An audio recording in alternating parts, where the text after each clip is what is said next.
Hello students, welcome to RHchemistry.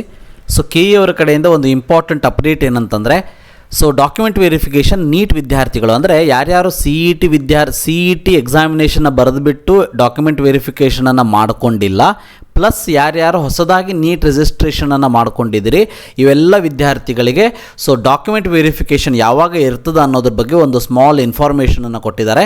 So ಅದೇನಂತಂದರೆ, so ಈಗಾಗಲೇ ನಿಗದಿಪಡಿಸಿರುವ ದಿನಾಂಕಗಳಂತೆ ದಾಖಲಾತಿ ಪರಿಶೀಲನೆಯನ್ನು ದಿನಾಂಕ 27/10/2022 ಪ್ರಾರಂಭಿಸಲಾಗುವುದು.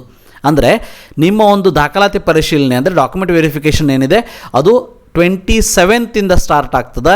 ಸೊ ಯಾರ್ಯಾರು ಯಾವ್ಯಾವ ಒಂದು ರ್ಯಾಂಕ್ ವೈಸ್ ವೆರಿಫಿಕೇಷನ್ಗೆ ಯಾವ್ಯಾವಾಗ ಅಲಾಟ್ ಆಗಿದೆ ಅಥವಾ ಯಾವ್ಯಾವಾಗ ಬಂದು ಡಾಕ್ಯುಮೆಂಟ್ ವೆರಿಫಿಕೇಷನ್ ಮಾಡ್ಕೊಂಡು ಹೋಗಬೇಕು ಅನ್ನೋದನ್ನು 25ನೇ ತಾರೀಕು KE ವೆಬ್ಸೈಟಿನಲ್ಲಿ ಬಿಡ್ತಾರೆ. ಸೊ ಅಂದರೆ ಈಗ ಏನು ನಿಮಗೆ ವೆಬ್ಸೈಟ್ ಕಾಣಿಸ್ತಾ ಇದೆ, ಇದೇ ವೆಬ್ಸೈಟಲ್ಲಿ 25ನೇ ತಾರೀಕು ಬಿಡ್ತಾರೆ. ಸೊ 27ನೇ ತಾರೀಕಿನಿಂದ ನಿಮ್ಮ ದಾಖಲಾತಿ ಪರಿಶೀಲನೆ ಅಂದರೆ ಡಾಕ್ಯುಮೆಂಟ್ ವೆರಿಫಿಕೇಷನ್ ಇರ್ತದೆ.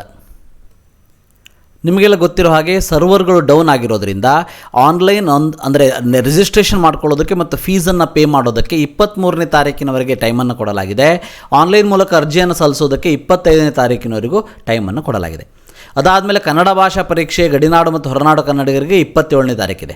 ಹಾಗಾದರೆ ಮೆಡಿಕಲ್ ಎಕ್ಸಾಮಿನೇಷನ್ ಯಾವಾಗ ನಡೀತದೆ?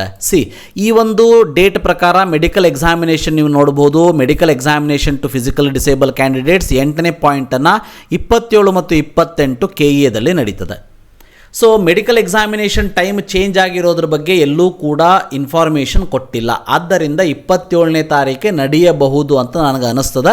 ಬಟ್ ಅದ್ರ ಬಗ್ಗೆ ಡೀಟೇಲ್ ಆಗಿ 25ನೇ ತಾರೀಕು ನಿಮಗೆ ಸೊ ಒಂದು ನೋಟಿಫಿಕೇಷನನ್ನು KE ಅವರು ಕೊಡ್ತಾರೆ. ಅದರಲ್ಲಿ ಕ್ಲಿಯರ್ ಕಟ್ಟಾಗಿ ಎಲ್ಲವನ್ನು ಕೂಡ ಹೇಳ್ತಾರೆ. ವೆರಿಫಿಕೇಷನ್ ಆಫ್ ಡಾಕ್ಯುಮೆಂಟ್ಸ್ ಏನಿದೆ ಅದು 27ನೇ ತಾರೀಕು ಅಂತಲೇ ಇತ್ತು ಮೊದಲನೂ ಕೂಡ. ಅದೇ ಈಗೂ ಕೂಡ ಕಂಟಿನ್ಯೂ ಆಗ್ತದೆ ಅಂತ ಹೇಳಿದ್ದಾರೆ. ಸೊ 25ನೇ ತಾರೀಕು ಯಾವ್ಯಾವ ರ್ಯಾಂಕಿನ ಪ್ರಕಾರ ಯಾವ್ಯಾವಾಗ ಬರಬೇಕು ಅನ್ನೋದನ್ನು 25ನೇ ತಾರೀಕು KE ವೆಬ್ಸೈಟಿನಲ್ಲಿ ಹಾಕ್ತಾರೆ. So document verification for non Karnataka 2 ಮತ್ತು 3ನೇ ತಾರೀಕು ಇರ್ತದೆ. ವೆರಿಫಿಕೇಷನ್ ಸ್ಲಿಪ್ ಯಾವಾಗ ಡೌನ್ಲೋಡ್ ಮಾಡ್ಕೊಳ್ಬೇಕು ಅನ್ನೋದನ್ನು KE ಅವರು ನೋಟಿಫಿಕೇಷನ್ ಕೊಡ್ತಾರೆ. ಇದಿಷ್ಟು ಇವತ್ತಿನ ವಿಡಿಯೋ. ಇದರ ಜೊತೆಗೆ ಒಂದು ಇಂಪಾರ್ಟೆಂಟ್ ಅಂತಂದರೆ, ಸೊ ಯಾರ್ಯಾರು OTP ಅಂದರೆ ಪಾಸ್ವರ್ಡು ಮರ್ತು ಹೋಗಿದೆ ಅಥವಾ ಪಾಸ್ವರ್ಡ್ ಸರಿಯಾಗಿ ಆಗ್ತಾ ಇಲ್ಲ, ಅದನ್ನು ಚೇಂಜ್ ಮಾಡ್ಕೊಳ್ಬೇಕು ಅನ್ನೋರಿಗೂ ಕೂಡ ಸೊ UG NEET ಲಾಗಿನ್ನಲ್ಲಿ ಹೋಗಿಬಿಟ್ಟು OTPಯನ್ನು ಪಡೆಯೋದಕ್ಕೆ ನೀವು ಫಾರ್ವರ್ಡ್ ಪಾಸ್ವರ್ಡನ್ನು ಕ್ಲಿಕ್ ಮಾಡಬಹುದು. ಈಗ ಸರ್ವರ್ ಕರೆಕ್ಟ್ ಆಗಿದೆ ಅಂತ ಹೇಳ್ತಾ ಇದ್ದಾರೆ. ಸೊ ಬೆಳಗ್ಗೆಯಿಂದ ಒಂದಷ್ಟು ವಿದ್ಯಾರ್ಥಿಗಳು ಕೂಡ ನನಗೆ ತಿಳಿಸಿರುವಂಥ ಪ್ರಕಾರ ಅಪ್ಲಿಕೇಶನ್ ಫಾರ್ಮನ್ನು ಹಾಕುವಂಥದ್ದು ಅಥವಾ ಪ್ರಿಂಟ್ ಆಫ್ ಅಪ್ಲಿಕೇಶನ್ ಏನಿದೆ ಅದು ಸ್ವಲ್ಪ ಸರಿಯಾಗಿದೆ ಅಂಥೇಳಿ ಬರ್ತಾ ಇದೆ ನ್ಯೂಸ್ಗಳು. ನೋಡೋಣಂತೆ, ಇನ್ನೂ ಕೂಡ ಟೈಮ್ ಇದೆ 23ನೇ ತಾರೀಕಿನವರೆಗೆ. ಸೊ ಯಾರ್ಯಾರಿಗೆ ಇನ್ನೂ ಕೂಡ ರಿಜಿಸ್ಟ್ರೇಷನ್ ಮಾಡ್ಕೊಳ್ಳೋದಕ್ಕೆ ಸಾಧ್ಯ ಆಗಿಲ್ಲ, ಸ್ವಲ್ಪ ಟ್ರೈ ಮಾಡಿ. ಇವತ್ತು ರಾತ್ರಿ ಮೇಲೆ ಟ್ರೈ ಮಾಡಿ, ಬೇರೆ ಬೇರೆ ಬ್ರೌಸರ್ಗಳಲ್ಲಿ ಟ್ರೈ ಮಾಡಿ. ಸೊ ನೋಡೋಣಂತೆ. ಸೊ ಇಲ್ಲ ಅಂದರೆ KE ಅದವರಿಗೆ ಕಾಂಟ್ಯಾಕ್ಟ್ ಮಾಡೋದಕ್ಕೆ ಟ್ರೈ ಮಾಡಿ. So thank you for watching. Have a nice day.